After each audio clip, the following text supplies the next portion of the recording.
हबीबाबाद में फलस्तीनी अवाम से इज़हार यकजहती के लिए रैली निकाली गई। खबर शामिल करते हैं पतोकी से बाबा शहजाद फरीद चिश्ती की रिपोर्ट के मुताबिक हबीबाबाद फलस्तीनी अवाम के साथ इज़हार यकजहती और इसराइल के जुल्म सितम के खिलाफ हबीबाबाद में एक बड़ी रैली का इनेकाद किया गया। रैली में ताजिर बरादरी, वकला बरादरी, सहाफ़ी बरादरी, सिविल सोसाइटी, मजहबी तंजीमों, सियासी और समाजी कारकुनों की कसीर तादाद में शिरकत की। शुरका ने फलस्तीनी अवाम पर होने वाले मुजालिम के खिलाफ नारे लगाए और उनके साथ इज़हार यकजहती का मुजाहरा किया।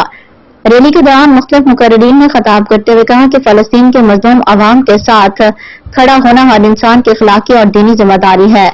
रैली में शरीक लोगों ने बैनर्स और प्ले कार्ड उठा रखे थे जिन पर फलस्तीनी अवाम के हक में और जुल्म जबर के खिलाफ नारे दर्ज थे। आखिर में शुरका ने दुआ की फलस्तीनी अवाम को आज़ादी नसीब हो और दुनिया में अमन और इंसाफ का बोलबाला हो। रैली अवामी जज्बे और यकजहती का मुबोलता सबूत थी जिसने फलस्तीनी अवाम के साथ इज़हार हमदर्दी का अमली मुजाहरा किया है। हम देखते आ रहे हैं हजारों लाखों बल्कि 1.5 अरब की आबादी में कोई भी उमर फारूक नहीं, कोई भी अब्दुल अजीज नहीं, कोई भी सलाहुद्दीन अय्यूबी नहीं।